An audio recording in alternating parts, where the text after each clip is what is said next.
Hello there. My name is Alberta Viala, and this is an advice for ladies and the guys. My advice, like I always say, is for married people. My advice is not for people that are trying to stay in a relationship or people trying out sex. Sometimes I get criticisms from people and I laugh because some of the ideas and the way people think makes me believe they didn't get married to stay in the marriage. They actually got married just because they were either old or they decided to go out there and try something. Well, ladies, guys, we all own our opinions. And like I say, positive opinions are welcome. Negative ones, I really don't care much about what you think about me and what I do. But one thing I can tell you is, no home is perfect. For you to get an A in class, you need to work hard. For a person to fail a test, they need to have relaxed and not put in enough effort to have passed that test. It's the same for marriage. Marriage is a test. How you pass that test is entirely up to you. A teacher may teach you some of the ways and techniques as to how to study, but basically it's up to you, the individual, to find ways and means of accepting what the teacher is saying and using it or putting that into practice. I will not force anybody to fix their homes. And by doing this, it does not mean that my home is 100% perfect. No. Every home is not perfect. But, like I keep saying, there are matured ways of dealing with situations and there are immature way or childish way to deal with situations. It's all a learning process. Someone told me once and said, the mere fact that your house is perfect does not mean that you can impose your rules or regulations on people. And I'm like, wow, that is beautiful. I'm actually happy you brought this up. But let me tell you one story. However my home is today, it took years of friendship, communication, hard work to build that. However my family is today was built. It was acquired. Everybody can do that. That's why people have to go through counseling before they get married. Before you say I do, don't make a mistake of just meeting the woman and then engaging her and then getting married. Go through counseling process. Make sure the woman understands what marriage is about. Make sure your guy understands what marriage is about. There was a movie I watched that actually said one or two things that I loved. Ladies, guys, let's play a game. So, you think your partner is not perfect. Somebody else's partner is perfect, right? Well, let's see if this works for everybody. I don't know how you all pick movies to watch in your homes when it comes to your marriage, but my marriage is like my school. I take very, very, very critical, attentive notice of everything that happens in my home. I am so careful in how I speak to my husband, how I speak to my children, because my kids are learning from me. Whatever I put up in my home is what my daughter would carry out into her home. What my son would take out into their home. It's like a drunkard having drunks as his children. It's no big deal because it's in the family. It runs in the family. Like it was said, cancer is a hereditary sort of sickness. Diabetes can be hereditary. There are certain sicknesses that you inherit them from the family. The same way people inherit character, marital relationship characters. So whatever you saw your parents do, you carry it out into your marriage. Ladies, be careful of the guys you marry. Research into people's family background. Guys, research into ladies' background, family background, before you actually say I do. Love comes, yes, but respect tops it all. Communication tops it all. People don't just marry beautiful women or handsome guys and be happy. When someone sees a pretty face and they say, I want to go out with you, the next is your character. The character is the one that keeps the man or makes him move on to the next person. The movie said, if you want to see whether your husband is good or whether your wife is good or whether your home is good to fixing it, let's all try this from our homes, ladies and gentlemen. Please do this for yourselves, not for me. Get a piece of paper. On one side of the piece of paper, write down good things about my husband or good things about my wife. On the other side, write down bad things about my husband or bad things about my wife. Whichever one weighs the other is what you have to deal with. See, we all have bad characters, every one of us. I talk a lot. I quickly get angry. But I'm again the sweetest person to deal with. Somebody may not like to talk. Somebody may be the sweetest, but may have a very bad character that pushes everybody away from them. We all have our negative sides. If my husband has 3 negatives and 20 positives, I will fix that marriage. I will fix it like never before because, one, ladies, you are not guaranteed tomorrow. Secondly, you are not guaranteed a faithful husband. No one is. The mere fact that you have not caught your husband or your wife cheating on you does not guarantee you have a faithful person. Everything, when you find a husband, you pray about it, you get married, you stay with him. The rest is up to God. Character change is up to God. You cannot put a gun on a man's head. Man, if you don't stop cheating, I will fucking kill you. No, you can't do that. Neither can you say, sweetie, if you don't stop cheating, I will shoot you. No.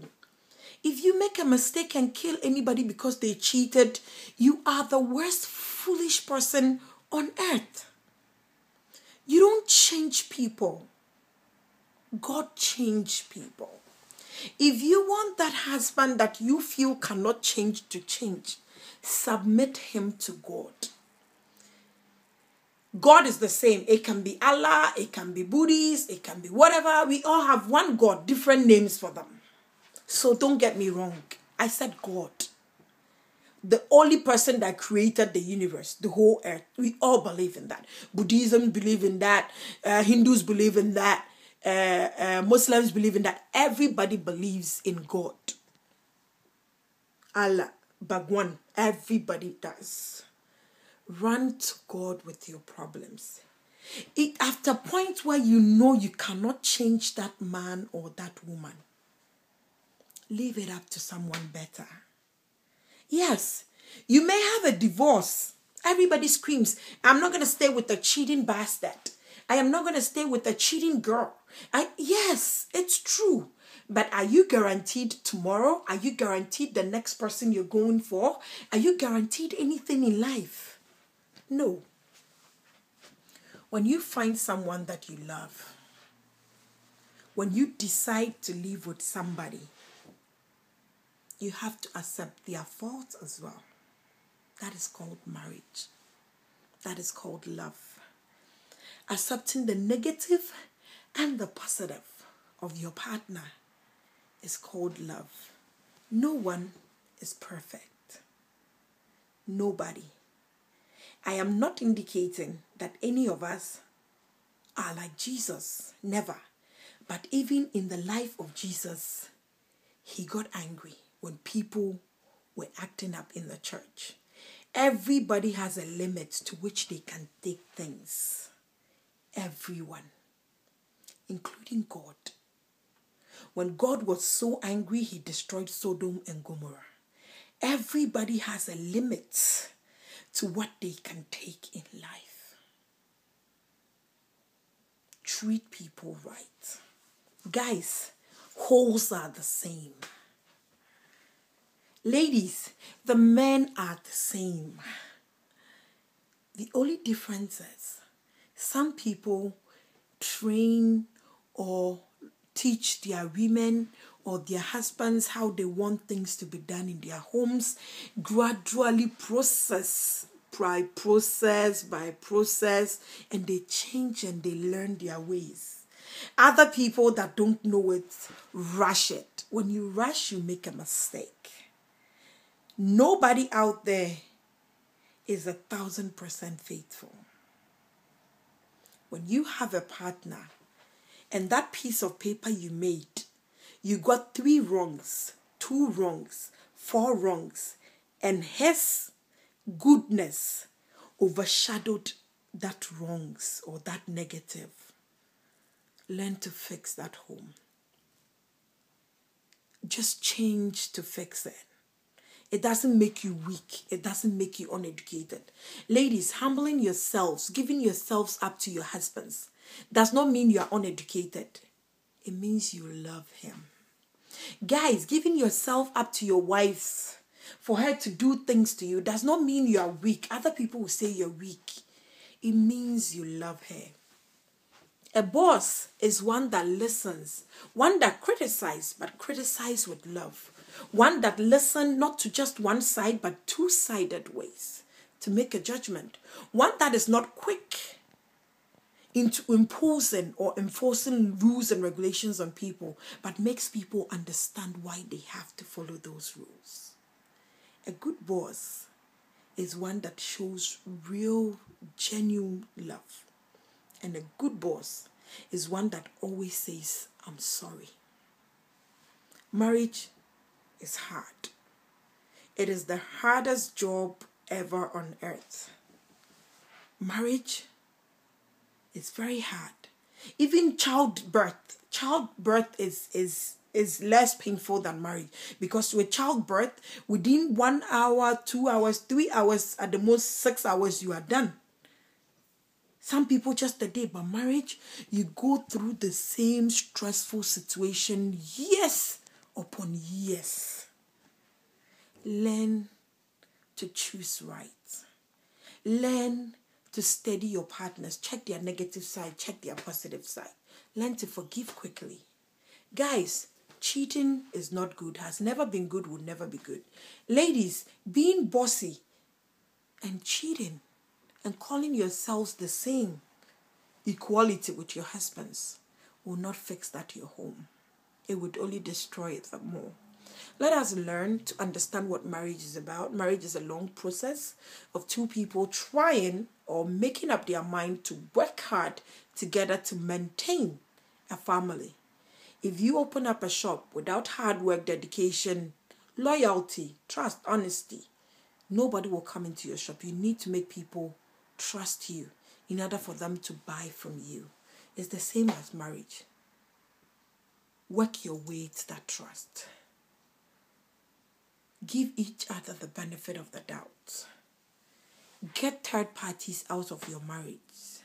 And mothers, stay out of your children's marriage and allow them experience their own things. Make them make their mistakes.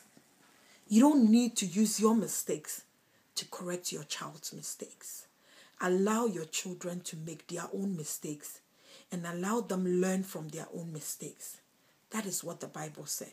Do not use your mistakes to correct somebody's homes. Ladies, do not allow your mothers to destroy your homes. Guys, equally do not allow your mother or your families to destroy your homes. Learn to accept your partners as they are. Pray for them. Because when you get a divorce, you are not sure of which one you are going for again. But each time you are cheated on and you leave your marriage, how many times do you think you would have gotten married by the time you're 50? Check it yourself. Calculate it yourself. If you can fix that home, fix it. There is nothing sweet and greater than winning a battle that you knew you could win. Thank you very much, everybody. My name is Alberta Viala again. And yes, I don't get paid for this, but I love to do this. Marriage is a long way. I do my things for married people, not for singles. Singles can listen and learn, but it's basically for people that are married and want to stay married, want to work hard to stay in their marriage, want to fix that problem. If you are just trying, you wouldn't understand me, and you would write up and yes, with your normal nonsense questioning, so you mean we should allow the men to cheat on us? Yes. You can't put a gun to any man's head to stop cheating. Neither can you put a pistol to any guy's head to stop cheating, ladies. That's one thing you should understand. You cannot change guys on that fact. And if you want to keep changing people because they cheated on you, I'm sorry to say, by the time you get to 50 years, you would have married 10,000 men. Be careful. Learn to accept your partners as they are. Pray to God, and God himself will change them. You can't change anyone, but God can. My name is Alberta Viala. Guys, learn to treat your wives with respect and love. Have a lovely day.